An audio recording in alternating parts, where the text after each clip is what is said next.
Entonces, todas estas leyes que hemos visto en el capítulo 19, en realidad tenían que ver con el amor al prójimo. De manera práctica, uno podría decir, ¿cómo puedo amar a mi prójimo? O el hijo de Israel podría decir, ¿cómo voy a amar a mi prójimo? En el capítulo 19 se establecen las leyes de cómo ellos debían amar a su prójimo en lo cotidiano, ¿no? De manera práctica, ¿no? Eso es lo que hemos estado viendo en el capítulo 19. ¿Ok? El día de hoy vamos a culminar ese capítulo y vamos a ir ahora a algunas leyes para los de santidad, para los sacerdotes y acerca también de las ofrendas, ¿no? Que ya son el capítulo 21 y el capítulo 22 del libro de Levítico. Bien, entonces vamos a compartir la pantalla para poder empezar la clase. Un segundito.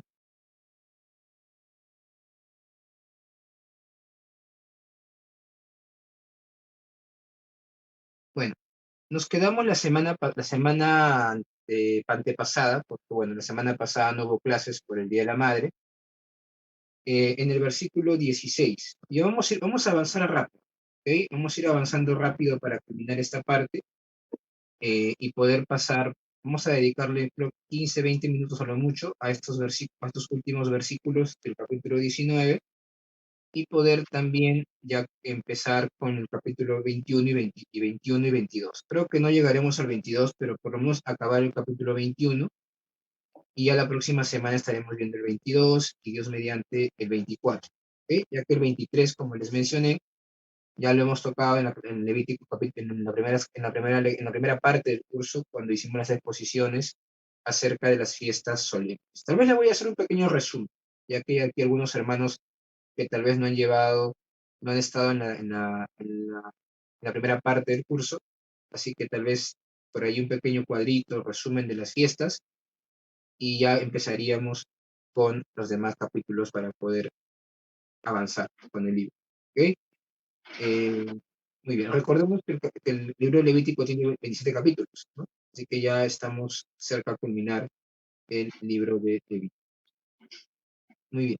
Entonces, en el versículo 16 del capítulo 19, se va a mencionar otra ley, ¿no? Ahora, permítanme un segundo, creo que alguien está con el micro prendido, ¿no? Ya lo acabo de silenciar.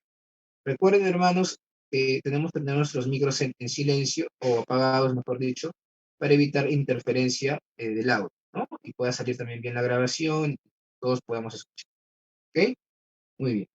Entonces, vemos en el versículo 16 del capítulo 19 que se menciona lo siguiente. Yo voy a pedirle yo voy a empezar con la lectura y de ahí a lo demás ustedes me van a apoyar. ¿Ok?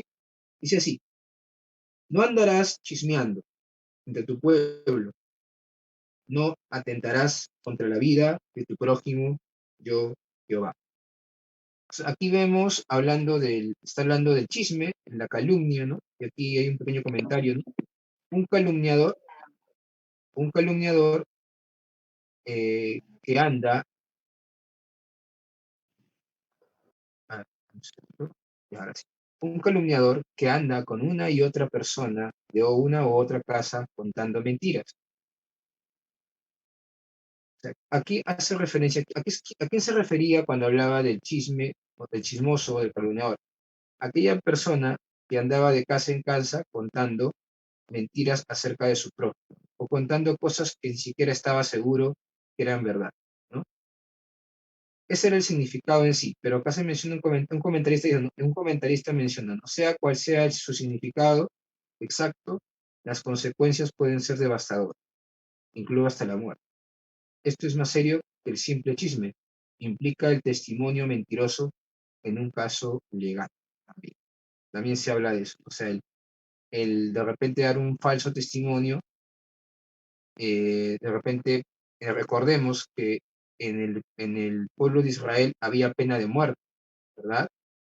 Entonces, podía darse el caso de que alguien pueda dar un falso testimonio o pudiera dar digamos, un testimonio que no era verdad acerca de su prójimo, por el cual podía poner en peligro su vida, o por estar hablando más de la cuenta, podía poner en peligro su vida. Por eso que este mandato menciona y dice, no andarás chismeando entre tu pueblo, no atentarás contra la vida de tu prójimo. Porque estar hablando de tu hermano, estar hablando, chismeando con otros, estamos en el contexto de los hijos de Israel, con otros israelitas, podía conllevar a que podía poner en peligro la vida de su hermano del pacto, o su prójimo, ¿no? Y esto también encontramos algunos paralelos en el Nuevo Testamento. Por ejemplo, vemos Efesios capítulo 4, versículo 29 y 31, ¿no? Donde el apóstol Pablo nos va a mencionar, Efesios 4, ¿Lo leo, 29, hermano? y por favor, a ver si lo puede leer. No empleen un lenguaje grosero ni ofensivo, que todo lo que digan sea bueno y útil a fin de que sus palabras resulten de estímulo para quienes las oigan. No entristezcan al Espíritu Santo de Dios con forma en que viven. Recuerden que Él los identificó como suyos y así les ha garantizado que serán salvos el día de la redención. Libérense de toda amargura, furia, enojo, palabras ásperas, calumnias y toda clase de mala conducta. Por el contrario, sean amables unos con otros, sean de buen corazón y perdónense unos a otros, tal como Dios los ha perdonado a ustedes por medio de Cristo. Esta es Ajá. Bueno, de ahí la nueva traducción viviente, ¿no? ya, sí, está bien, gracias. Hay que tener mucho cuidado, ¿no? Pablo dice, tenga mucho cuidado con cómo usan su lengua, ¿no? La boca, ¿no? Recordemos que nuestra lengua, se menciona Santiago, que es como un fuego que puede, pequeño, pues se jacta de grandes cosas. Y Santiago nos habla mucho de la lengua, como un pequeño fuego puede causar un gran desastre, un incendio. No sabemos que cuando hay un incendio, por ejemplo, en la selva, o cuando hemos visto un gran incendio, todo ha empezado con una pequeña chispa, un pequeño fuego. Y un pequeño fuego puede causa un gran desastre. Y la Biblia compara, ¿no?, la lengua con un pequeño fuego, ¿no? Y vemos en este texto que en el libro Levítico pues, nos menciona que tenemos que tener mucho cuidado, que el hijo de Israel tenía que tener mucho cuidado con su boca, con su lengua, porque podía poner en peligro la vida de su hermano. ¿Qué dice Tito 3.2? Tito 3.2, vamos el paralelo en el Nuevo Testamento. ¿Qué dice Tito 3.2?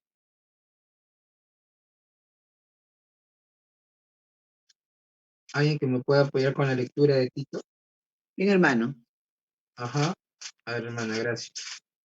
que a nadie difamen, que no sean pendencieros, sino amables, mostrando toda mansedumbre para con todos los hombres. Amén. Ajá. ¿No? A nadie difamen, ¿no? ¿Qué significa la palabra difamar? Hablar mal. Hablar mal, ¿no? Y hablar mal de alguien y de repente inclusive algo que no es verdad, ¿no? Entonces es muy importante. Justo estas semanas he estado compartiendo con el grupo que dirijo en la iglesia de jóvenes acerca de cómo debemos confrontarnos unos a otros con nuestras faltas. Y la Biblia nos enseña que cuando alguien pega contra uno, si una hermana pega contra ti, ve y repréndele tú, estando tú y él solo, pues.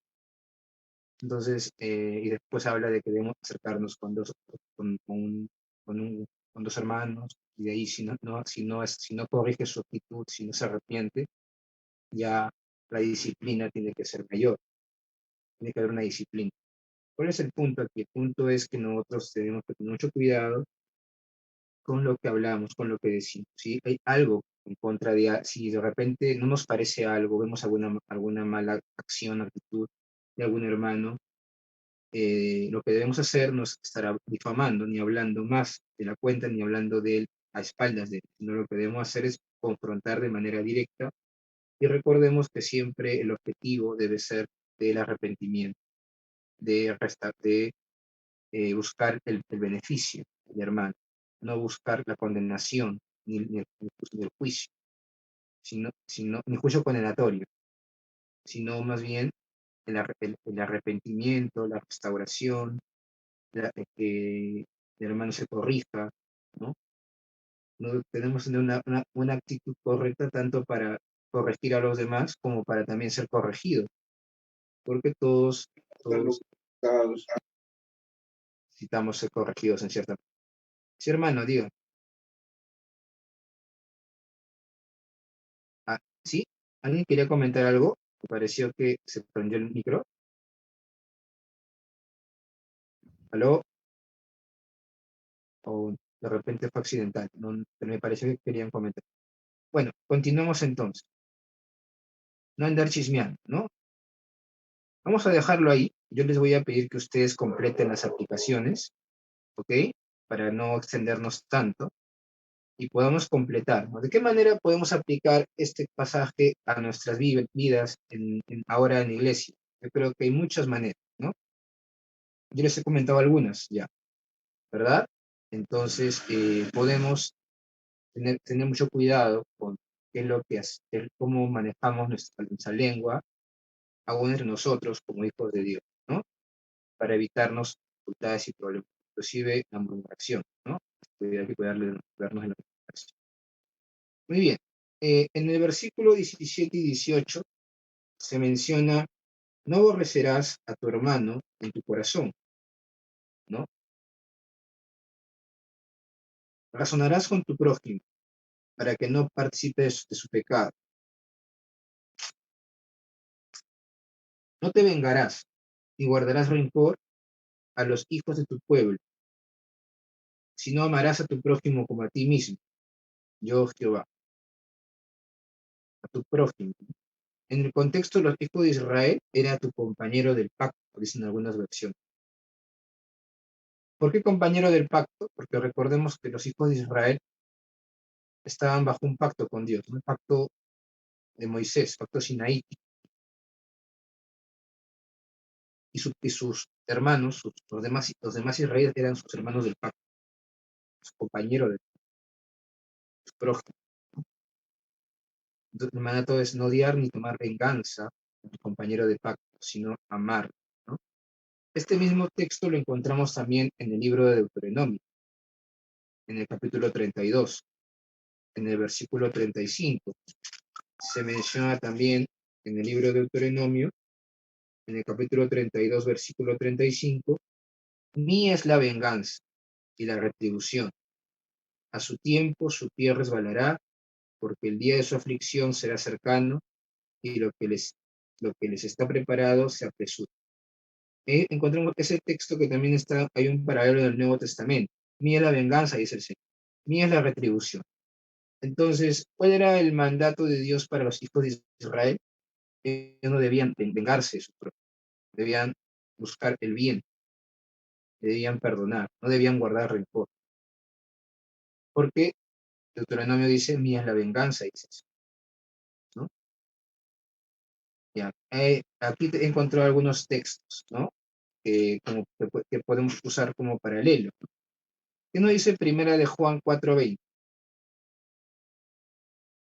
Primera de Juan, capítulo 4, versículo 20.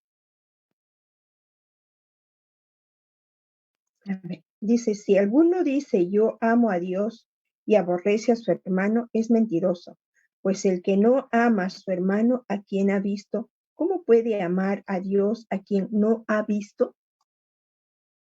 Ujú.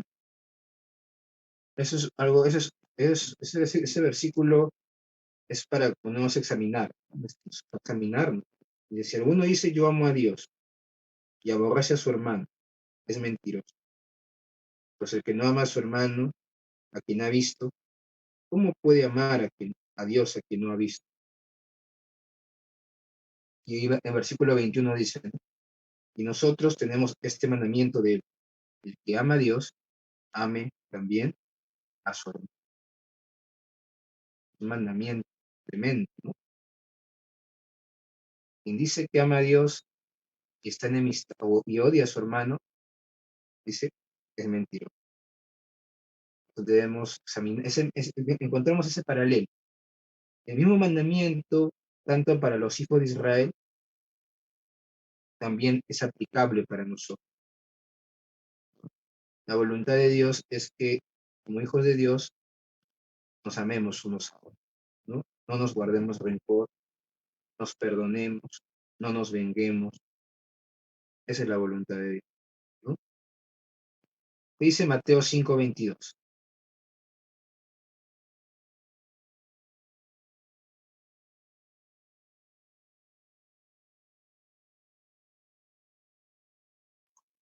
Pero yo os digo que cualquiera que se enoje contra su hermano será culpable de juicio, y cualquiera que diga necio a su hermano será culpable ante el concilio, y cualquiera que le diga fatuo quedará expuesto al infierno de fuego. Ujú. Entonces vemos aquí Jesús está hablando del Señor Jesucristo de la ira, ¿no? Y vemos que el Señor Jesucristo en el versículo 21 dice,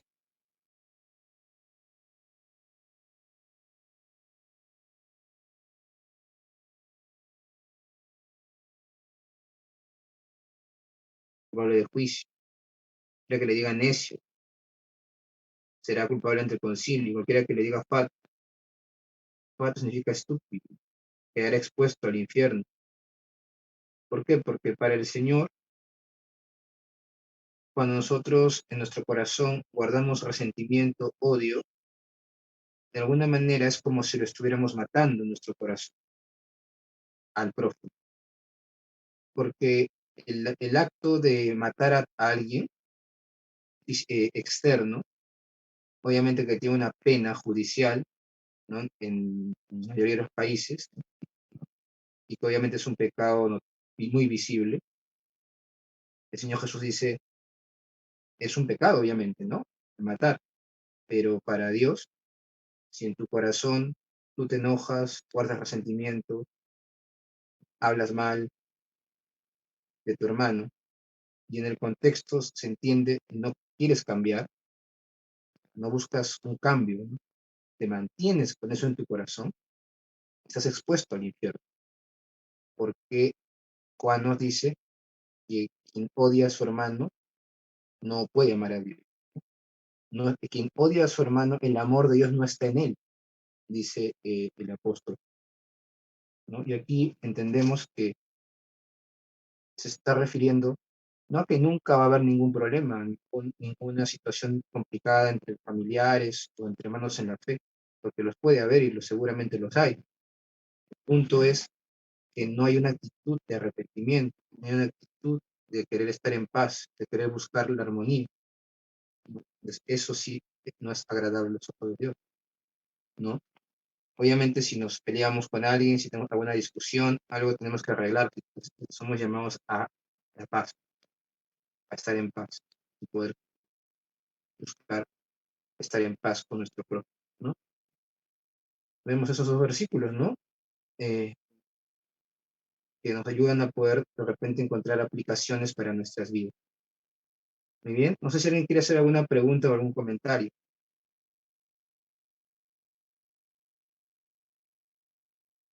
Hermano, Sí, sí, diga. adelante. Sí, hermana, a ver, ¿quién es? A ver, una primero. No Hermana, sé. sí, por favor, siga, hermana, usted. Ay, hermano, gracias. Hermano, lo que yo decía es, no solamente a nuestros hermanos, ¿no? También a las personas que aún no conocen a Cristo, Ajá, porque también. realmente nosotros como cristianos debemos realmente dar ese testimonio, ¿no? Porque Ujú. sabemos que somos humanos, pero cuanto más a la gente, bueno, de nuestra vida cristiana, nuestros hermanos en Cristo, pero aún también la gente que no conoce a Cristo. Eso quería decir. Gracias. Sí, hermana, muchas gracias. Hermana, ¿usted iba a mencionar algo más? La otra hermana que no. Sí, hermano, yo solamente quería mencionar el Romanos 12, del 19 al 21. Es bien interesante lo que dice. Dice, no os venguéis vosotros mismos, amados míos, sino dejad lugar a la ira de Dios, porque escrito está: a mí es la venganza, yo pagaré, dice el Señor. Así que si tu enemigo tuviere hambre, dale de comer; si tuviere sed, dale de beber, pues haciendo esto, amontonará sobre su cabeza. No seas vencido de lo malo, sino vence con el bien el mal. Amén. Muy bien, hermano. Muy bien, gracias. Gracias por ese pasaje. Es un pasaje muy directo, ¿no? Está totalmente relacionado con Deuteronomio 32. Mía es la venganza. Es más, el apóstol Pablo cita a Deuteronomio 32-35 cuando escribe ese texto, porque dice, escrito está: mía es la venganza, dice el Señor. Ahí está citando Deuteronomio 32-35. Muy bien. Continuamos entonces. Versículo 19, no mezclar cosas. Este es un mandato muy específico, ¿no? Para los hijos de Israel. Es un poco de repente confuso la aplicación para nosotros, porque el versículo 19 dice, ningún varón en el cual perdón, versículo, estoy yendo por otro capítulo. Versículo 19 dice, mis estatutos guardaréis, no harás ayuntar tu ganado con animales de otra especie, tu campo no sembrarás con mezcla de semillas, y no te pondrás vestidos con mezcla de lino, de hilos. Es un mandato, ¿no? Un mandato que tenía que ver con cómo ellos debían, digamos así, hacer lo que era su labor en la agricultura y también cómo debían vestirse. Ese mismo capítulo lo encontramos, ese mismo mandato lo encontramos en el torneo 22, 9, 11, ¿no? ¿Cuál era la razón de ese mandato, hermanos? De verdad que no he encontrado, pero era un mandato muy específico para los hijos de Israel, ¿no? No harás ahuyuntar tu ganado con animales de otra especie, ¿no? Probablemente, hermanos, pues, aquí se está haciendo referencia a que no podías, los animales tenían que, aquí ayuntar implica obviamente cruzar, ¿no? Tenían que cruzarse con animales de la misma especie, ¿no? Los animales. Ese era, digamos, el mandato de Dios. No sembrarás tú con mezcla de semillas tampoco. Eh, Probablemente porque puedan ser infructíferos, infructífera la tierra en el tiempo, ¿no? En Deuteronomio 22 se menciona lo siguiente, ¿no? No sembrarás tu viña con semillas diversas, no sea que se pierda todo, dice. Tanto la semilla que sembraste como el fruto de la viña. Pareciera que había el riesgo de que al hacer este tipo de siembra hubiera una pérdida, ¿no? No ararás con buey y con asno juntamente, no te vestirás con ropa de lana y de lino juntamente. ¿Dónde encontramos este mandato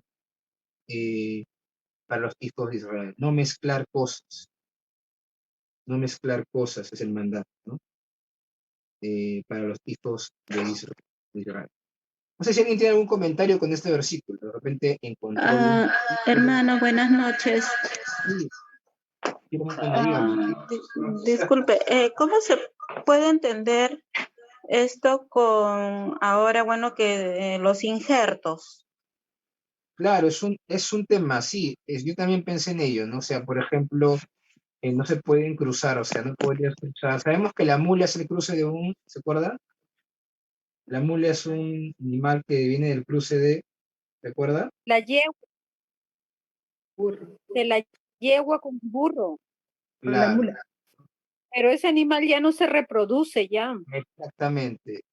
Entonces, o sea, podríamos entender que esa es la razón, o sea, que al mezclar animales que no han sido diseñados por Dios, o sea, Dios ha hecho un diseño, ¿no? Ese diseño permite que haya fructificación.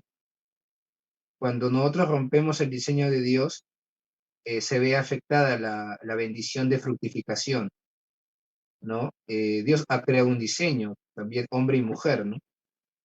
Y Dios bendice la unión matrimonial con los hijos, no bendice la unión homosexual, los homosexuales no pueden tener hijos de manera natural, porque esa relación no es natural, es antinatural, ¿no? Eso también lo dice el apóstol Pablo. Entonces, igual, ¿no? Entendemos que este texto nos está hablando de que no debemos mezclar, someternos a lo establecido por Dios en las leyes naturales, porque eso trae beneficio. Aún en la tierra era la fructificación, ¿no? Y en nuestras vidas, la procreación y la bendición de tener hijos. ¿Podríamos de alguna manera aplicar este pasaje en ese contexto? Tal vez sí, aunque no está refiriéndose directamente a eso, ¿verdad? Pero podríamos encontrar tal vez una aplicación. El texto no está hablando de eso. El texto no está hablando de las redes sexuales, no está hablando de eso.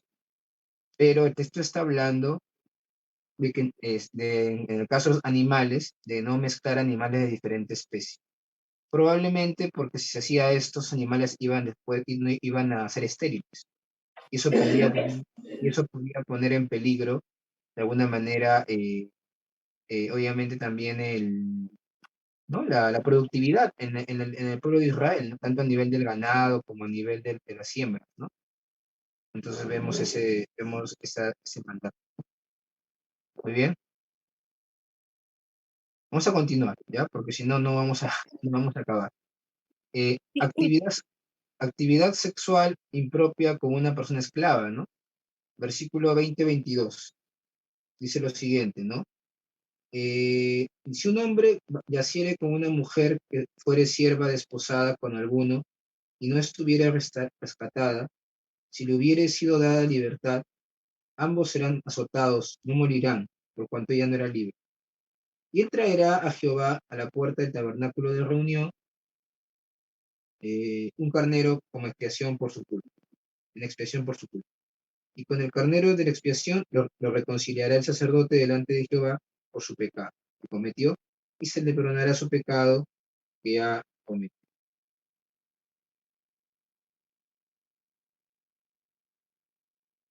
Bueno, vemos aquí en este texto actividad sexual impropia con una persona esclava. Recordemos que en el contexto de los hijos de Israel existía la esclavitud. No vamos a ponernos ahorita a hablar acerca de que si estaba correcto o no estaba correcto la esclavitud, ¿ya? Porque aún en la época del apóstol Pablo, la esclavitud era visto como algo normal. Debemos entender que en el contexto en este contexto sociocultural, la esclavitud era algo inclusive visto como algo necesario y era algo normal, ¿no? Y generalmente nosotros, cuando tenemos la idea de esclavitud, nos ponemos a pensar en que los esclavos eran maltratados, azotados, no se les daba de comer. Seguramente sí, en muchos contextos, de hecho que sí, pero podemos también recordar el contexto de Abraham, ¿no? Abraham tenía esclavos, tenía siervas, y Abraham no era abusivo con sus esclavos. Es más, ¿no? Uno de sus siervos, inclusive, era de mucha confianza y le manda a que escoja esposa para su hijo Isaac. Y es más, ¿no? Si es que Abraham no hubiera tenido hijos, quien lo iba a heredar era el siervo, ¿no? Entonces vemos aquí que no tenía que ver necesariamente la esclavitud con un abuso, sino también tenía que ver con quién era el que tenía esclavos, ¿no? Y obviamente en el contexto de los hijos de Israel, ellos eran llamados a tratar bien a sus esclavos. ¿Por qué? Porque ellos habían sido esclavos en Egipto. Y ellos sabían, Dios le dice, ¿no? Tú sabes qué es ser un esclavo, porque tú fuiste esclavo en Egipto. Trata bien a tu esclavo, trata bien a tu siervo, trátalo bien, porque tú sabes cómo es el corazón, cómo se siente el corazón de un siervo, ¿no? Eh, encontramos un paralelo en Deuteronomio 22, que es un paralelo en el mismo versículo, ¿no? Y Primera de Corintios 6, 3 y 18 nos habla acerca de, obviamente, actividad sexual impropia, ¿no? Si nosotros leemos Primera de Corintios 6, 13, 18, se menciona lo siguiente, ¿no? Entonces, lo voy a leer, ¿ok? Ahí se habla, dice, las viandas para el vientre para las viandas, por lo tanto, uno como el otro, Dios va a destruir. El cuerpo no es para la fornicación, sino para el Señor. Y el Señor es para el cuerpo, ¿no? Y Dios que levantó al Señor, también a nosotros nos levantará con su poder. ¿No sabéis que vuestros cuerpos son miembros de Cristo? Haré vuestros miembros de Cristo y los haré miembros de una ramera, de ningún modo, ¿no? Y ahí seguimos y menciona 18, huid de la fornicación. Cualquier otro pecado que el hombre cometa está fuera del cuerpo, hasta que fornica contra su propio cuerpo. Punto es, ¿no? En el contexto del pasaje, si un hijo de Israel tenía relación con una mujer esclava, con una sierva, ¿no? Una esclava, ¿no? Que no hubiera sido rescatada, ni estuviera rescatada, ni le hubiera sido dado libertad, no iba a morir. Eso es lo que se menciona en el texto. Si la mujer hubiera sido una mujer libre, el, la pena probablemente sí sea la muerte. Pero por cuanto no era una mujer libre, la pena no era la muerte. Pero el hombre tenía que tener un sacrificio, ¿no? Y tenía que obviamente y enfrentar la reconciliación. Aquí no está hablando de que él abusaba de ella, ¿no? No se menciona en el texto que él la hubiese violado, que él la hubiese ultrajado. Se menciona que tuvo una actividad impropia sexual. Eso quiere decir que probablemente de mutuo consentimiento, ¿no? Entonces, ese es el contexto del texto, ¿ok?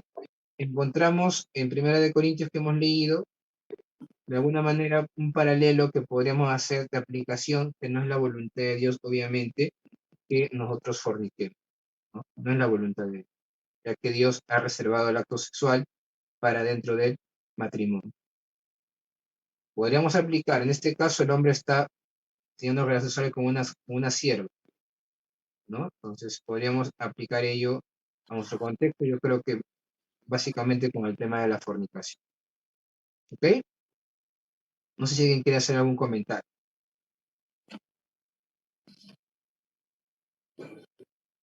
Ninguno, ¿no? Continuamos entonces para avanzar. 23 al 25 habla de la consagración inicial de primicias a Dios hasta el 5.º año. Este versículo, hermanos, no lo vamos a tocar mucho porque ya cuando veamos en los capítulos finales del libro de Levítico se va a hablar de la ley de lo que era de las primicias, el año del jubileo, se va a hablar acerca de, en el capítulos finales del libro de Levítico, el año de reposo de la tierra y de jubileo. Y ahí vamos a hablar de manera más específica de este versículo, para poder entenderlo mejor.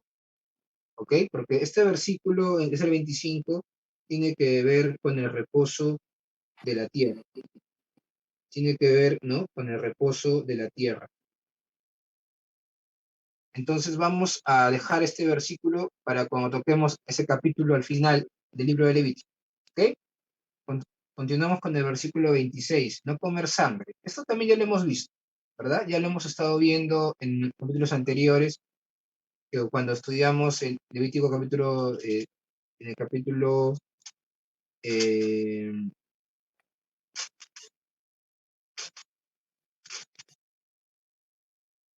capítulo 7, en el capítulo 7 del libro de Levítico, en el versículo 26, vimos que una de las leyes específicas para los hijos de Israel era que ellos no debían comer sangre, ¿no? ¿Por qué? Porque la sangre, en el contexto del libro de Levítico, se utilizaba para hacer remisión por el pecado, ¿no? Y hemos hablado también que en el Nuevo Testamento, cuando la iglesia empieza a verse conformada tanto por judíos como gentiles, y hay problemas porque obviamente los judíos querían obligar o imponer a los hermanos no judíos a obedecer la ley. Finalmente se llega a un acuerdo y se menciona que se tenían que abstenerse de animales, de no comer animales muertos, no comer sangre, no fornicar, ¿no? Y yo recuerdo que les comenté, les hice un comentario que para la iglesia de hoy de esas leyes, la que estaría vigente para nosotros sería la de no fornicar, ya que todas las demás leyes tenían que ver con la inmoralidad, de alguna manera tenían que ver con esta idolatría pagana en la cual también se rendía culto a las deidades paganas con los actos sexuales. Entonces, para nosotros quedaría la aplicación básicamente de la ley de no fornicar, ¿no?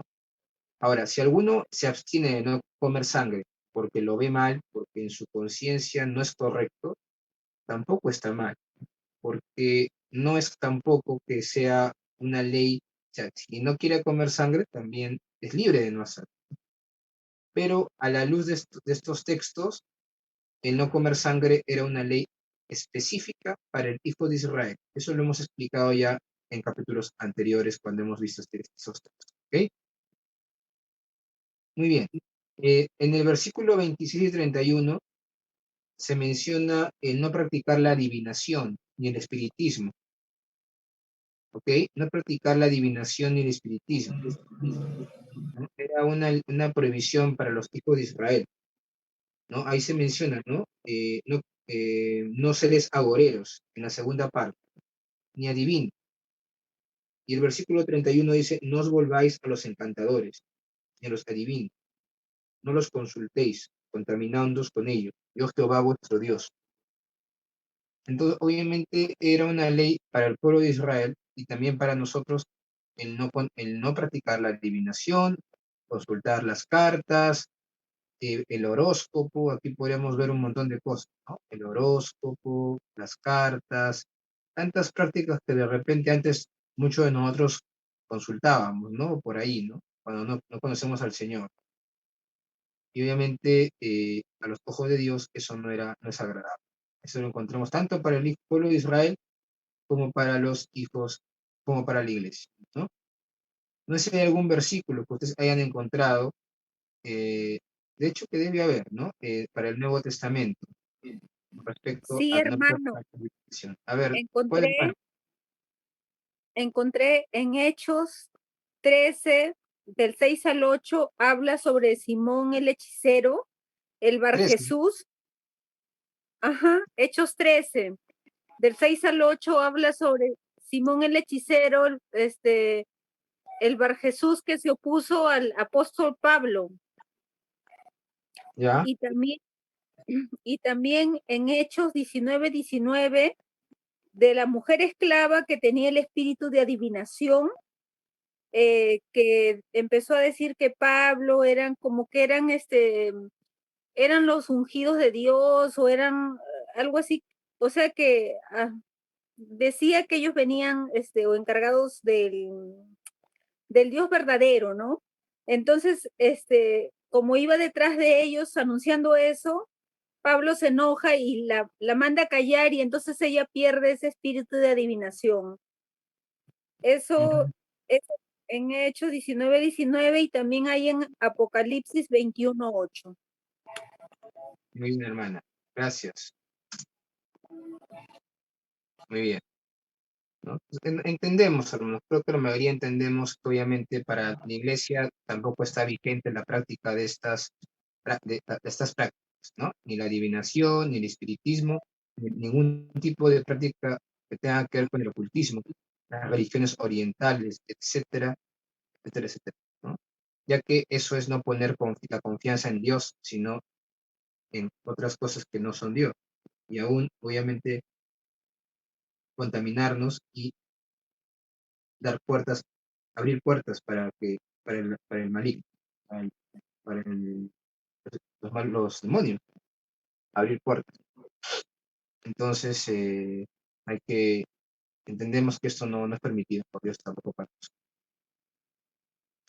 Muy bien, no cortar la barba ni hacerse heridas por un muerto, no imprimirse señal alguna. Este era también un mandato para los hijos de Israel. No daréis tonsura en vuestras cabezas, dañaréis vuestra punta de vuestra barba, ni no haréis rasguño en vuestro cuerpo por un muerto, ni imprimiréis en vosotros señal alguna, yo Jehová. Ahora, aquí está haciendo referencia en el contexto, ¿no? a que todas estas prácticas probablemente, como menciona al finalizar el pasaje, las otras culturas o que ofrecían a sus dioses sacrificios, practicaban estas clases de prácticas en sus cuerpos con el fin de rendirle culto a sus dioses o ser escuchados por sus dioses, ¿no? ¿Recuerdan cuando los profetas de Baal en el Monte Carmelo, cuando Elías le dice, los desafía, ¿no? Y dice quien el Dios que haga caer fuego del cielo es va a ser el verdadero Dios. Y los profetas de Baal empiezan a clamar, ¿no? A Baal, y se menciona en el texto que ellos empiezan a rasgar sus cuerpos. ¿Recuerdan ese texto, no? Empiezan a rasgar sus cuerpos, hacerse heridas. De alguna manera, ahí vemos, ¿no? O sea, cómo los sacerdotes de otros dioses paganos, una manera en la cual ellos buscaban que ser oídos era a través de infligirse heridas en sus cuerpos. Entonces, esas prácticas Dios no las aceptaba para sus sacerdotes, no debían hacerlo, porque ellos eran santos, porque sus cuerpos eran también santos para Dios, ¿no? Ellos debían ser diferentes, ¿no?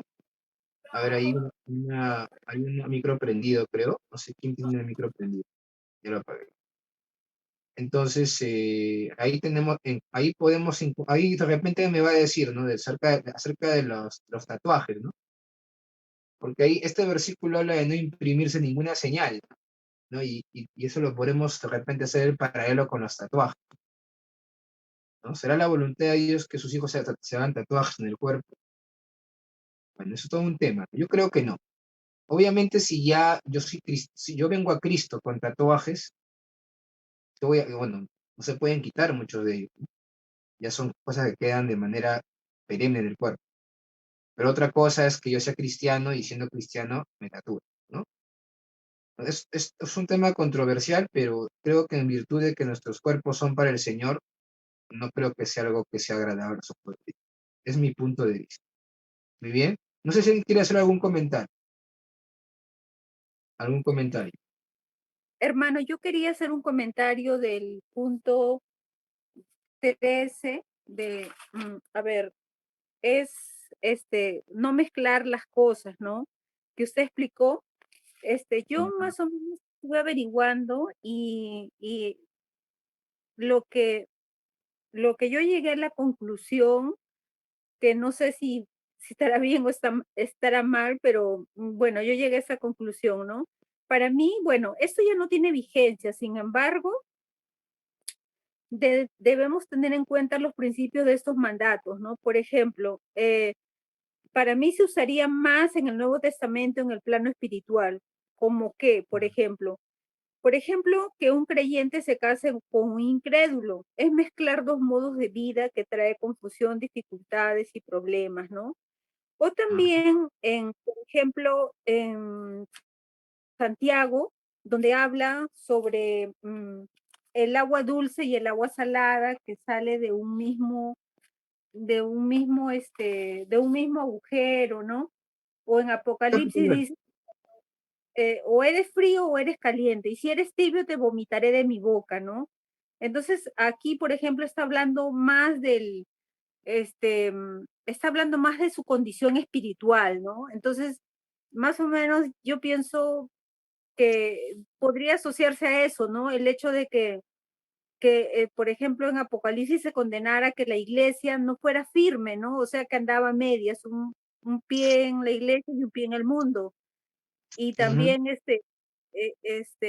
sobre el agua dulce y amarga, o algo así, hermano. Gracias. Gracias, hermano.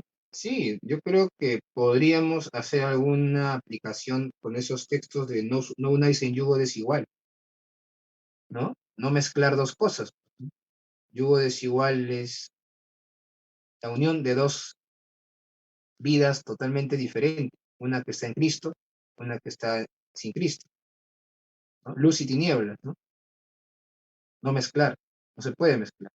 Y lo que usted mencionó también del agua dulce y amarga que está en Santiago, dijo, ¿tiene el texto exacto para ponerlo? ¿O alguien tiene el texto? Es Santiago 3, del 11 al 13. Ya, muy bien. Y El de Apocalipsis Apocalipsis, 3, 14 al 16. muy bien, está muy bien, gracias. Ahí yo después voy a enviarles este documento nuevamente ya llenado, ¿no? Con lo que ustedes están también añadiendo.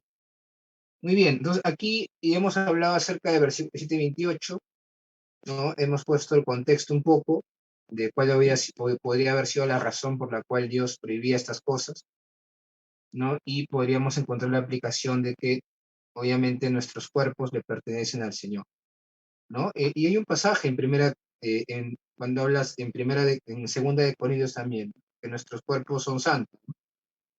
Y que debemos ser cuidadosos con lo que hacemos con nuestro cuerpo, ¿no? No sé si alguien tiene el texto, lo tiene a la mano, a ver, o alguien encontró algún texto para este versículo. Hermano, buenas. Segunda de Corintios 7:1. Sí, hermana, díganos. Pero yo tengo otro, bueno, Primera de Corintios Ya, 6, 19 y 20. ¿qué dice? A ver, léalo, hermano.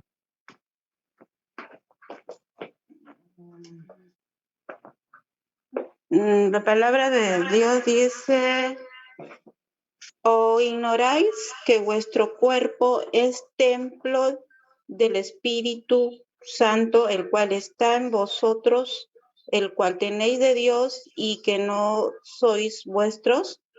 Porque habéis sido comprados por precio. Glorificad pues a Dios en vuestro cuerpo y en vuestro espíritu, los cuales son de Dios. Primera de Corintios 6, 19, 20. Muy bien, hermano. Gracias. Ese versículo es muy, muy, muy pertinente, ¿no? Y en segunda de Corintios 7:1 dice, así que, amados, puesto que tenemos tales promesas, limpiémonos de toda contaminación de carne y de espíritu, perfeccionando la santidad en el temor de Dios, ¿no? Entonces vemos que para Dios nuestros cuerpos también son importantes, no solamente nuestro espíritu, porque somos un todo, cuerpo, alma y espíritu, ¿no? Eso es importante recordar. En el contexto de la iglesia del primer siglo existió una secta llamada los gnósticos, que sobre todo estuvo vigente durante el ministerio del apóstol Juan. Es por eso que el apóstol Juan en su primera carta, en su primera de Juan, él hace mucho énfasis. Es más, esa carta, los que han tenido la oportunidad de estudiar la carta de primera de Juan, esa carta se escribe con el propósito de contrarrestar la enseñanza de esta secta gnóstica. Gnóstico significaba conocimiento, gnosis, la palabra conocimiento. Esta secta, entre muchas cosas, para no hablar específicamente de lo que quiero compartirles, decían que tú podías creer en Dios y poder hacer lo que tú quisieras con tu cuerpo y eso no afectaba a tu espíritu, porque tu cuerpo de alguna manera era algo mortal que se quedaba acá. Entonces, en la práctica, ¿qué significaba eso? Que tú podías ser cristiano y vivir en fornicación, porque era lo que hacías con tu cuerpo y eso no afectaba a tu espíritu, no contaminaba tu espíritu. Eso era una enseñanza gnóstica, ¿no? O sea, entonces, eso obviamente sabemos que no es verdad. Y por eso también los gnósticos decían que Jesucristo no podía haber sido, no podía haber venido en carne, no podía haber sido Jesús un verdadero hombre, porque si era Dios, no podía haber tomado forma humana, porque es imposible que la deidad se haga carne, porque el cuerpo, la carne era malo, era corrupto. Por eso ellos decían, hacían una separación entre el cuerpo y el espíritu. Lo que hagas con tu cuerpo no afecta a tu espíritu. Y era imposible de que Dios se hiciera carne, porque Él es Dios, no puede hacerse carne. Era una enseñanza gnóstica. Es por eso que Juan dice, cualquiera que dice que Jesús no ha venido en carne es el espíritu del anticristo, ¿no recuerda? Primera de Juan, ¿no? Él menciona eso. Quien dice que Jesucristo no ha venido en carne, no es de Dios. Ese espíritu que dice que Jesús no ha venido en carne, no es de Dios. Y es el espíritu del anticristo. Porque eso era lo que enseñaban los gnósticos, ¿no? Entonces, ellos hacían una separación entre el cuerpo y el espíritu. Decían que tú puedes hacer lo que quieras con tu cuerpo, porque no afectaba tu parte espiritual. Y eso es falso. Lo que hacemos con nuestro cuerpo afecta nuestra vida espiritual. Es por eso que, tanto para los hijos de Israel como para los de iglesia local, la iglesia, Dios demanda que cuidemos también lo que hacemos con nuestros cuerpos, ¿no? Muy bien. Encontramos esa aplicación. Versículo 29. Vamos a seguir avanzando rápidamente porque si quiero poder avanzar la separata, aunque sea una parte, ¿ya? Si no, no vamos a atrasar mucho. No vender a la hija, no vender o dar la hija a la prostitución, ¿no? Versículo 29. Ahorita estamos culminando. Versículo 29 dice, no contaminarás a tu hija, ¿no? Haciéndola fornicar, para que no se prostituya la tierra y se llene de maldad. Ahí encontramos el paralelo en el capítulo 23 de Deuteronomio, versículos 17 y 18. No sé si alguien encontró o puso algún versículo en este texto. Quisiera saber si alguien puso algún versículo.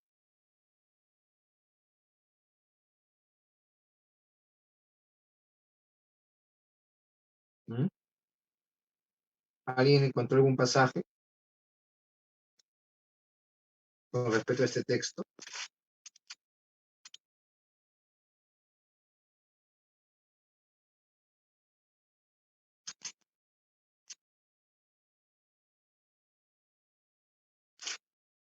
Hay un pasaje que yo recuerdo, ¿no?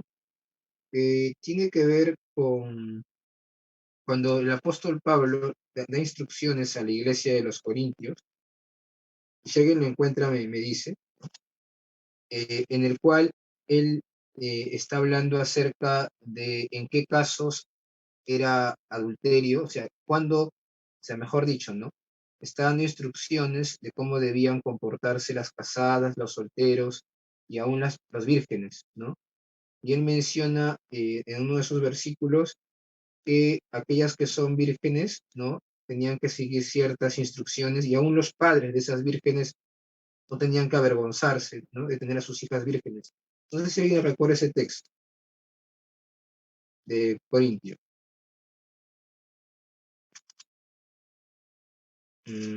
A ver, permítanme observar si me encuentro rápidamente. Mm,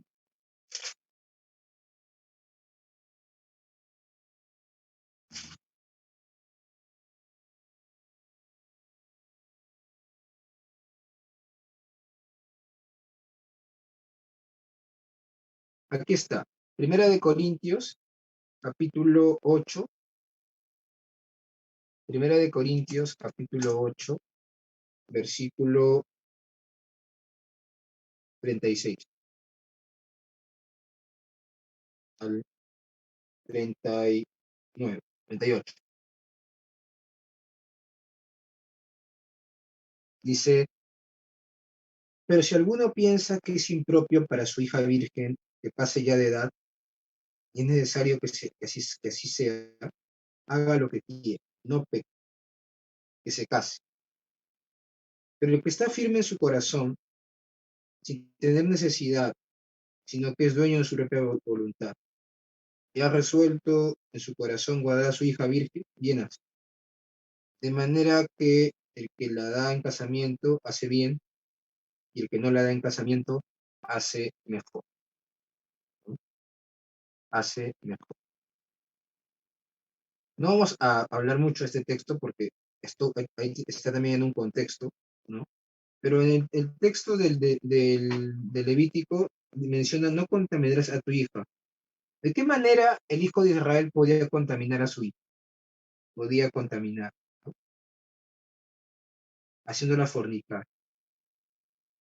Aquí podemos encontrar de repente, de alguna manera, que la vendiera, ¿no? O de alguna manera para pagar una deuda, como una posesión, accediera a que su hija pudiera tener relaciones con un hombre. O sea, eso de repente nosotros lo vemos algo totalmente fuera de nuestro contexto, pero sabemos que en el mundo pasa, ¿no? Inclusive podríamos hablar aquí de trata de mujeres, ¿no? De cómo las mujeres a veces bueno, aquí ya no tiene que ver con el papá, pero sí son secuestradas, son obligadas, son prostituidas.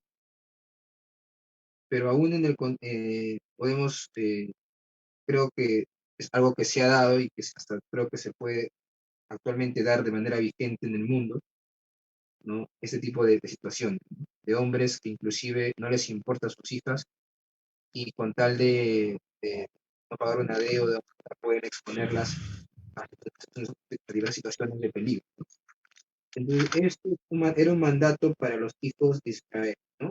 No contaminas a tu hijo, ¿no? Disculpe, hermano Cristian. Sí. Dice Primera de Corintios 8, Ujú.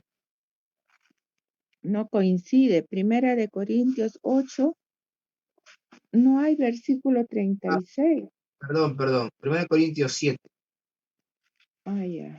Corintios Gracias, 7, hermano. verso 38, ¿no? Y en ese versículo se nos está hablando acerca de aquellas doncellas que ya estaban pasadas la edad y que sus padres, y Pablo menciona, ¿no? Que si es que se le pasa la edad, o sea, tampoco es que estén obligadas a casarse, si no quieren, ¿no? O sea, y es más, en este contexto, digamos, recordemos que en ese contexto el padre tenía potestad de alguna manera sobre la hija de una manera de repente totalmente diferente a nuestro contexto. O sea, aquí en nuestro contexto, ningún padre puede obligar a su hija a casarse, ¿no? Ningún padre puede tampoco escoger a su hija. Escogemos los hijos, ¿no? Los papás obviamente dan el consejo, pero no es que un papá lo pueda obligar a su hija a casarse o viceversa, ¿no? Salvo situaciones muy particulares, ¿no? Pero en el contexto de la iglesia primitiva, aún tenía, culturalmente hablando, sí, ¿no? O sea, de alguna manera los papás elegían a su esposo, a sus hijos. Entonces, había como un derecho del padre a poder elegir si su hija se casaba o no se casaba. Entonces, ese es un mandato muy específico. En el contexto de la iglesia, Disculpe, Pablo menciona que... ¿podría añadir algo sobre lo que usted está diciendo? ¿Cómo?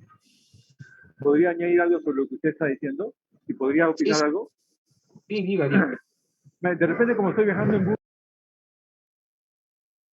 Diga, hermano.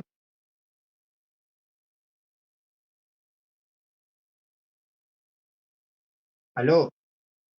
las mamás le dan a los 14 años ya a su hija Ok. que ella se relacione con muchachos un poco mayores. ¿Para qué? Justamente para que experimente. Claro. Ya. Ya lo entendí. Lo he entendido medio entrecortado, pero creo que le he entendido la idea. De esos padres que a veces llevan a sus hijos a un burdel, por ejemplo, para que experimenten, porque ya tienen una edad de 14, 15, supuestamente para que se hagan hombres, entre comillas, ¿verdad? No, madres con mujeres, las mamás con sus hijas. Las mamás le La están dando anticonceptivos a las hijas ya y les buscan chicos un poco mayores que ellas para que ya, bueno, experimenten, ¿no? Es lo que está pasando en este momento en nuestra sociedad, hermano, en ciertos estratos sociales, ¿no? Ok, hermano. No, yo no sabía ello, pero sí, obviamente es algo que podemos poner como una aplicación, porque obviamente eso es totalmente, obviamente desagradable a los ojos de Dios, porque de alguna manera están invitando a sus hijas a pecar, a fornicar, ¿no? Sus propios padres, ¿no? Y también podríamos poner el ejemplo que les di, ¿no? De papás que llevan a sus hijos a estos lugares para que puedan, entre comillas, ¿cómo se llama? Tener relaciones sexuales con prostitutas con el fin de que, entre comillas, puedan ya ser hombres. Entonces, eso también, obviamente, es algo que es desagradable a los ojos de Dios. Muy bien. Bueno, Entonces, hermano Cristian, sí, buenas sí, noches. Yo quería compartir algo, o bueno, no sé si este texto pueda ser parte del versículo que se estaba comentando, ¿no? De que en Efesios 6, Ujú. del 1, en especialmente el 4, ¿no? Donde dice que los padres no deben provocar ira a vuestros hijos, sino criarlos en disciplina, ¿no? Y yo creo que de una u otra forma los padres deben ser de bendición para los hijos y criarlos y guiarlos, ¿no? Y como estaba también mencionando el hermano y los hermanos, ¿no? No llevar los ejemplos que estaban mencionando, ¿no? Que no es dable que un padre o las madres estén orientando a sus hijos de esa forma, ¿no? Y creo que este texto iría eh, a pie a lo que estaban indicando, ¿no? De guiarlos, criarlos, orientarlos en obediencia más que todo para el Señor, ¿no? Ujú. Muy bien, gracias, señor. Cristian, acá tengo un pasaje en Primera de Samuel 2:22, dice, Elí ya era muy viejo, pero sabía que todo lo que sus hijos hacían con el pueblo de Israel y sabían también que ellos se acostaban con las mujeres que servían a la entrada del tabernáculo. Eso está en Primera de Samuel 22, Primera de Samuel 2:22, perdón, 2:22. Ujú. Se trata del sacerdote Elí, ¿no? Sabía que sus hijos se acostaban con las mujeres, o sea, de la iglesia, con gente mundana, ¿no? Ujú. Y eso lo estaba demostrando. Sería de acuerdo al pasaje que estamos viendo. Claro, podríamos encontrar un paralelo, ¿no? Aunque obviamente no es exacto, pero Ya, podríamos encontrar un paralelo, ¿no? Ahí lo he puesto de todas maneras, ¿no? ay, Al costadito. Ya. Hermano, disculpe, pero un comentario. Bueno, en el que las mamás, bueno, dan los preservativos a las chicas o los papás los llevan a los chicos o bueno, a los chicos adolescentes, ¿no? Como dice, para que experimenten. Bueno, de mi opinión, yo pienso que eso no está más relacionado con la gente, bueno, que no conoce al Señor, ¿no? Claro, claro, claro, de hecho que sí, ¿no? Porque obviamente que un cristiano haga eso, bueno, no sería cristiano, pero, ¿no? Claro, Eh, porque yo tengo entendido que en la selva la mayoría ya de las, bueno, se podría decir niñas de los 12 años, ellas tienen relaciones sexuales, hasta donde yo sé. ujú, claro, claro, obviamente eso es en el contexto, no, podríamos decir, ¿no? Eso hacen las personas que no tienen a Cristo, ¿no? Pero debemos, o sea, si andamos al principio, entendemos que obviamente eso es desagradable a los ojos del Señor, tanto para su pueblo como para los que no son de su pueblo, porque ellos también obviamente, a pesar de que no sean de Cristo, igual están sujetos a la ley de Dios, ¿no? Y obviamente al pecar hay consecuencias en sus vidas, ¿no? Entonces, igual, ¿no?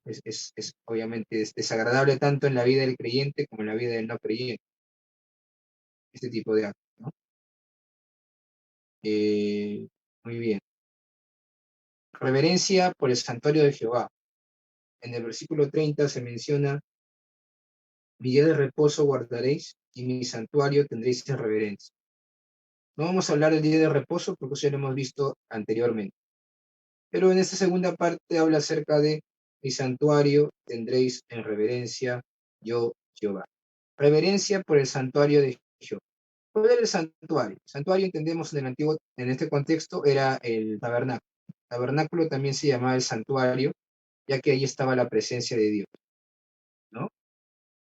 Era un lugar donde habitaba el Dios Santo, ¿no? El santuario, ¿no? Entonces, había que haber reverencia por el santuario de Jehová, respeto, ¿no? Porque era un lugar donde Dios habitaba y porque allí era donde se hacían era donde se hacían sacrificios, donde solamente recuerden entraban los sacerdotes, ¿no? Y el sumo sacerdote al lugar santo y santísimo.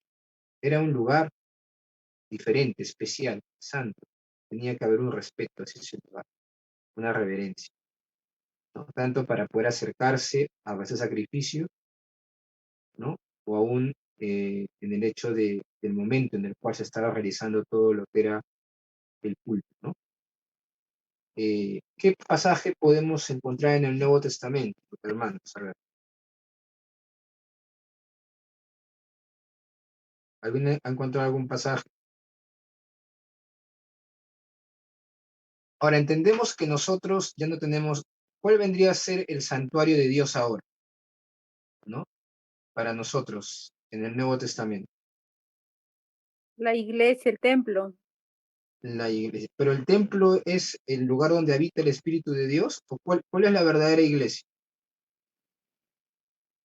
Nuestro corazón. Eh, Pueblo. nosotros, ¿no? Nosotros somos la iglesia. Recordemos que el templo es un lugar físico, lo cual no quiere decir que no debamos, obviamente, cuando nos reunimos, pero no es el templo, es el lugar físico en sí, sino es el grupo de creyentes, ¿no? Cuando nos reunimos, ¿no? La iglesia en realidad es el cuerpo de Cristo, ¿no? Es el grupo de creyentes. La iglesia no es el templo, ¿no? La iglesia no es el templo en sí. La iglesia es el grupo de creyentes, el cuerpo de Cristo, ¿no? Y hay un pasaje en el Nuevo Testamento donde Pablo hace mención a cuando los cristianos se estaban reuniendo de manera indigna. Estaban tomando la cena del Señor también de manera indigna. Y ahí Pablo los exhorta, ¿no? Porque se estaban reuniendo de una manera inadecuada. Se estaban reuniendo de una manera inadecuada a la hora en la cual estaban reuniéndose como iglesia, ¿no? Para poder glorificar a Dios, ¿no? Y ese pasaje está en, a ver, déjame buscarlo ahorita. No sé si alguien lo tiene a la mano o lo encuentran, me dice, ¿no? Tomando la cena del 1 Señor. Corintios 11, hermanito, 1 Corintios 11. Primera de Corintios, capítulo 2, 11, ¿no? 11 creo que es, ¿no? O 11, abusos en la cena del Señor. Mm,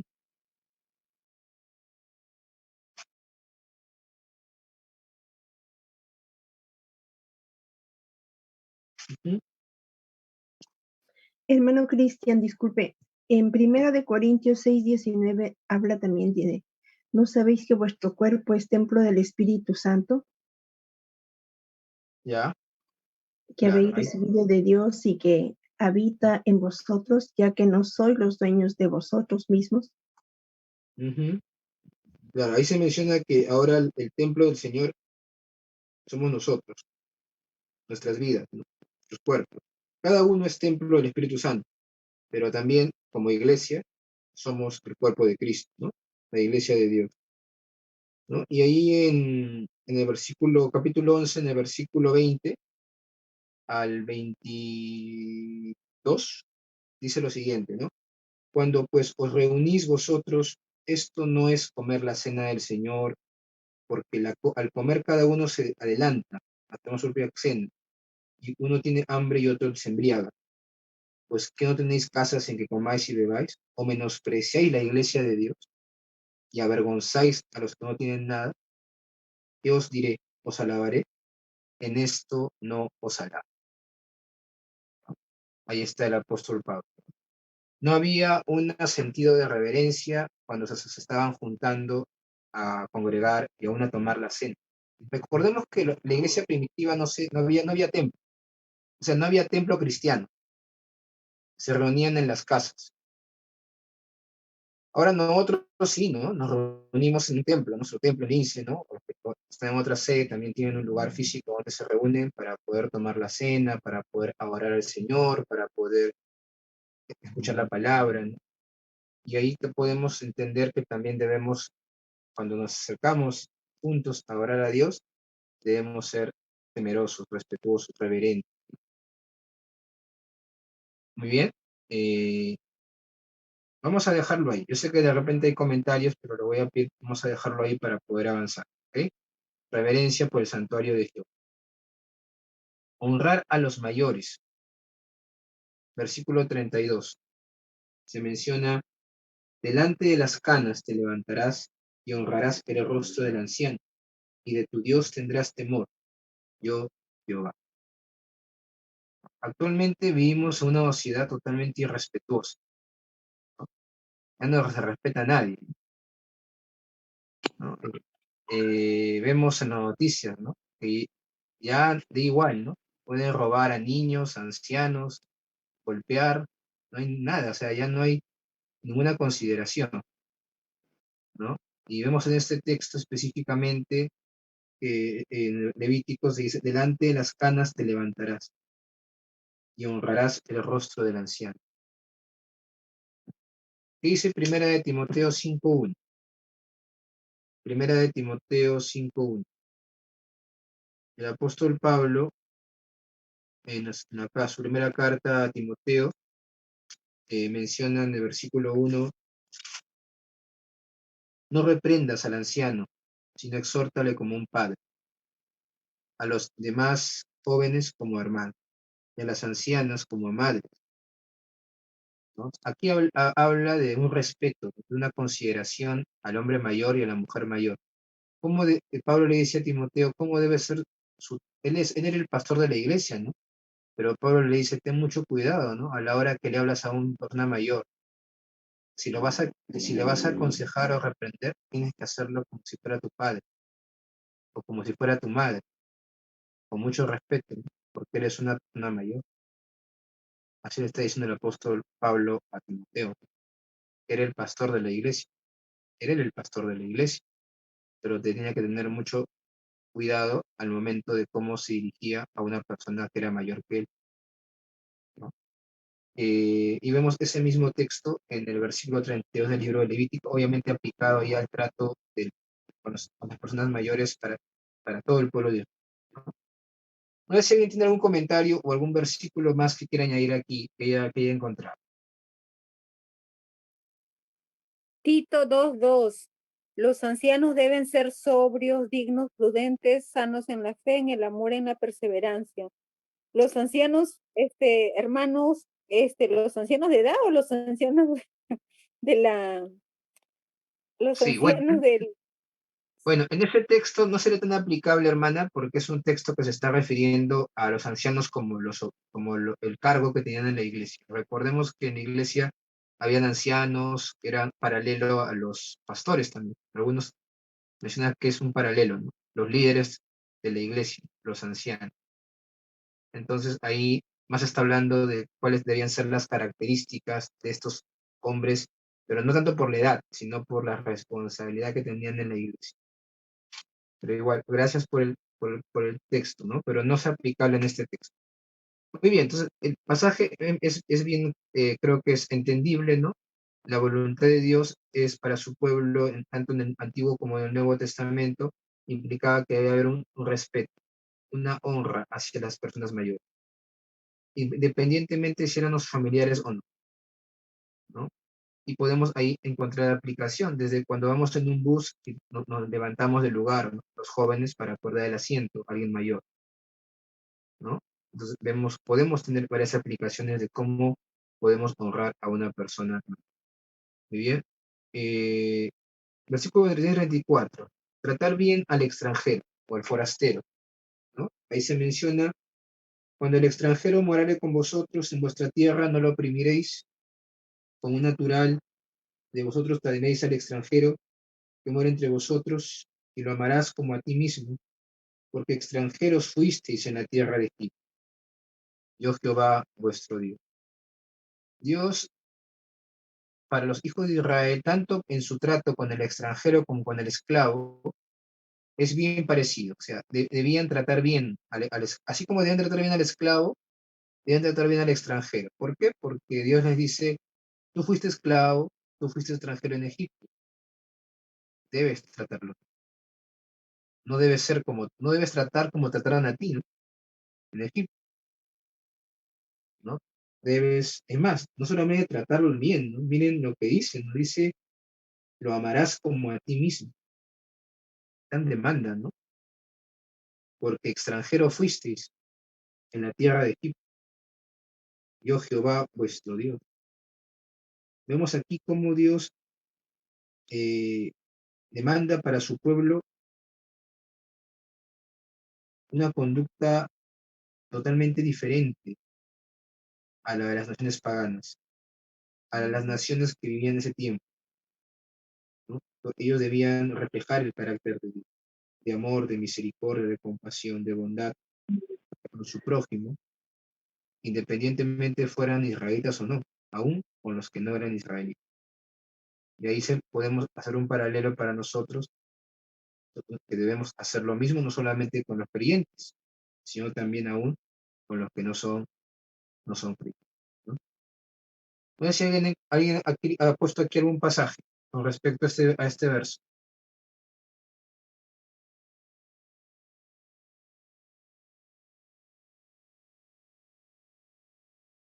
¿Nadie? Bueno, vamos a dejarlo ahí porque para poder avanzar, ¿ok? De ahí de repente yo añado alguno cuando les envíe nuevamente todo. Y comercio justo. Finalizando este capítulo, comercio justo dice, no hagáis injusticia en el juicio, en medida de tierra, en medida de peso, ni en otra medida. Balanzas justas, pesas justas, medidas justas tendréis. Yo Jehová vuestro Dios, que os saqué de la tierra de Egipto, ¿no? Y ahí finaliza con guardad pues todos mis estatutos y todas mis ordenanzas y ponerlos por obra, yo Jehová.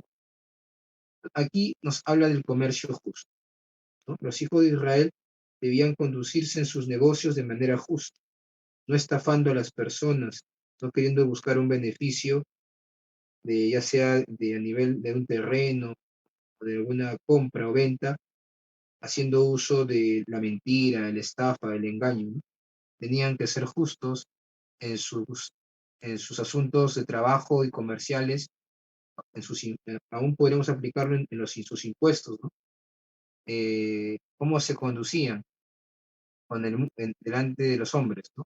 El apóstol Pablo dice que deben conducirse en este mundo de manera diferente, conducidos con sabiduría, con temor delante de los incrédulos, para que alaben a Dios al ver sus obras justas, dice el apóstol Pablo, ¿no? Y ahí encontramos algunos textos. Vamos a leer solamente uno, en razón del tiempo, Mateo capítulo 26, ¿no? Mateo capítulo 26, versículos 68, dice,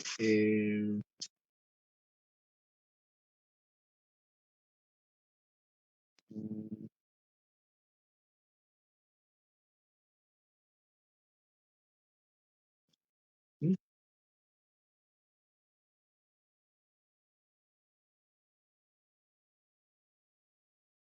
Creo que había un error en el texto, ¿ya? Me he equivocado, pero vamos a buscar Juan, a ver, Juan 18, 28, 32. Juan 18, 28, 32. Creo que debo haber puesto otro texto ahí, pero no, ahorita no voy a poner a buscarlo porque si no me voy a demorar un poquito más. Juan 18, 28 a 32.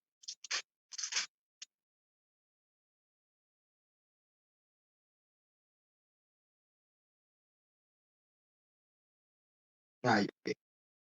Bueno, yo les puse estos textos, seguramente pueden haber otros más aplicables con lo que les he comentado, en razón del juicio injusto que se hizo con Cristo, ¿no? Si nosotros leemos esos tres textos, se habla acerca de un juicio que fue injusto con Jesús, ¿no? Especialmente en el versículo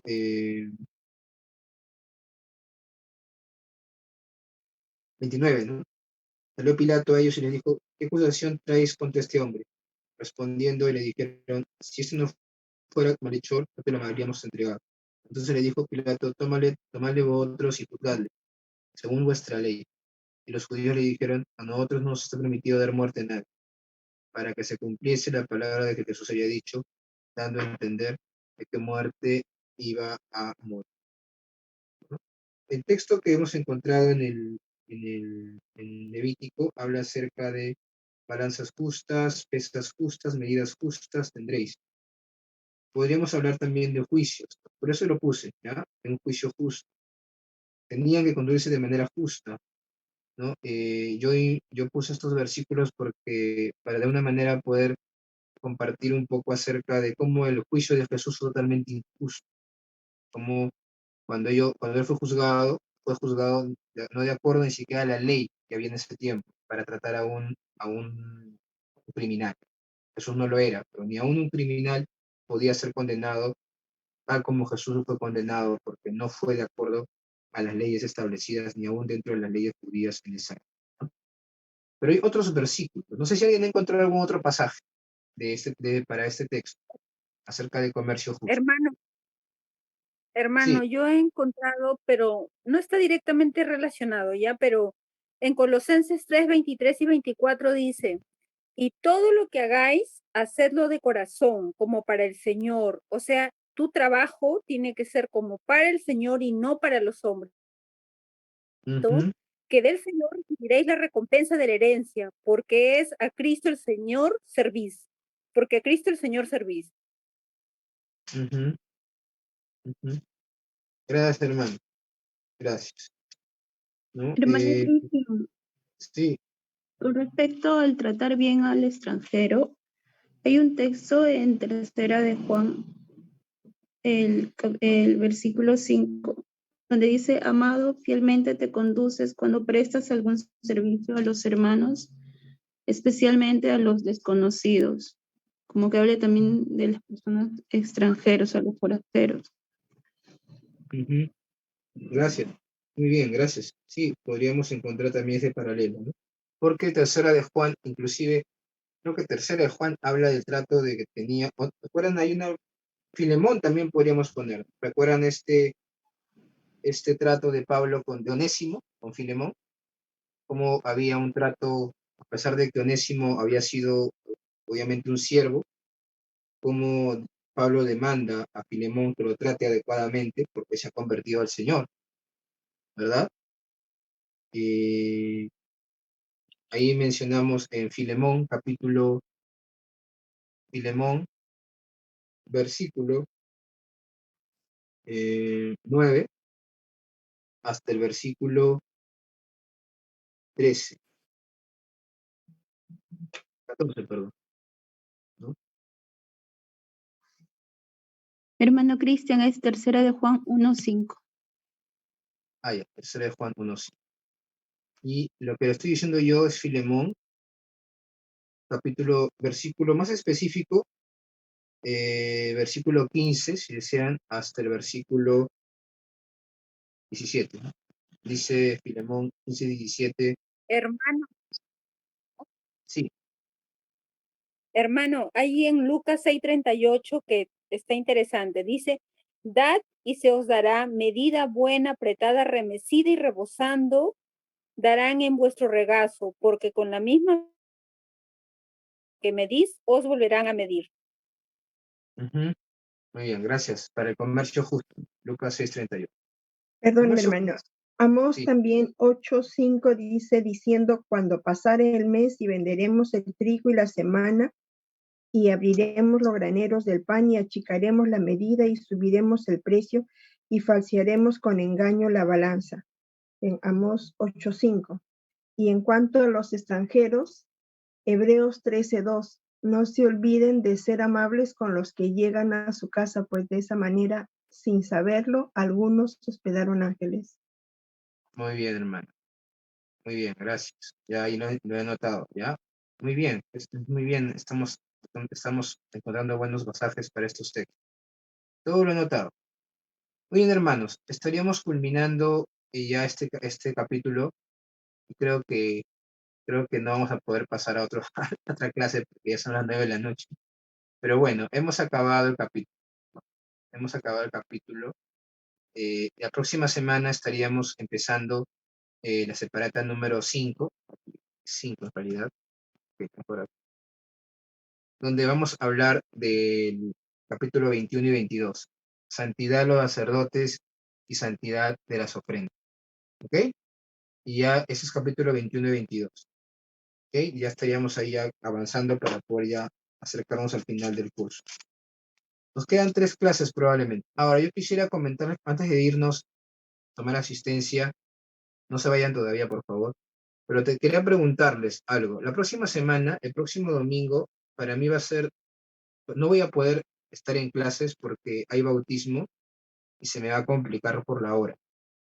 Entonces yo quería proponerles que podamos tener la clase una de dos. Bueno, hacerle el día lunes en la noche, no sé quiénes puedan, si pueden la mayoría o todos. Ayer se quería que puedan todos, están aquí. ¿Alguno no puede? ¿Se le complicaría? Sería el lunes a las 9 de la podría ser a las 8, de 8 a 9 y media. No sé si se les haría difícil para alguno. Bueno, Hermano, a mí, ¿ese sí, es para sí. este lunes? No, el lunes que viene, este lunes no, de este lunes al próximo, porque el domingo no habría clase, el domingo que viene no habría clase. ¿Al 23?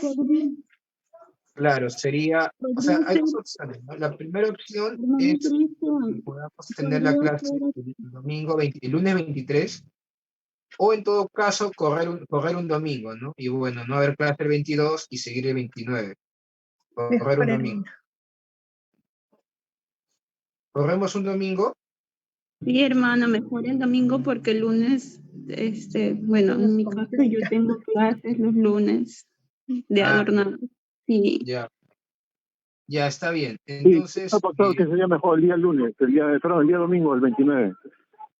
ya, igual voy a informarle al pastor, pero en todo caso yo creo que no va a haber problema. Estaríamos pasando en la clase para el 29. Ya, si hubiera algún cambio igual les digo, pero estaríamos, el próxima semana no tendríamos clase, por lo que les comento, y el 29 estaríamos, ¿cómo se llama? Nuevamente con clase, ¿ya? Probablemente estemos acabando nuestro curso el 5 el 5 o el 12 a más tardar ya de junio, ¿no? Porque ya nos quedan prácticamente 2 clases más. Yo creo que el 5 acabamos, ¿ya? Muy bien, hermanos. Algunos me han estado preguntando sobre las tareas. Voy a armarles, pero creo que no les llega a enviar. Algunos me han enviado sus tareas, las tareas que se han ido dejando, que no han sido muchas en realidad. Si alguno todavía no ha enviado, no lo ha hecho, recuerden que una tarea simplemente era leer todo el libro. Igual lo estamos leyendo acá en la clase, ¿no? Pero igual tenían que leerlo, ¿no? Eh, el libro de Levítico. Bueno, les comenté que la segunda parte, ¿no? Porque ya hemos empezado con la segunda parte del libro, que podamos leerla. Y voy a armarles un pequeño esquema para que por ahí tengan claro acerca de las tareas que se han dejado y puedan tener chance de entregar hasta el 12, ¿no? Hasta el 12 de julio. ¿Ok? Entonces, esta semana la voy a estar enviando más tarde. ¿Ok? Muy bien, hermanos. Vamos a hablar para ya retirarnos. ¿Ok? Vamos a orar. Señor Padre Celestial, te damos gracias por este tiempo, por tu palabra que hemos podido compartir, que hemos podido meditar. Te damos gracias, Señor.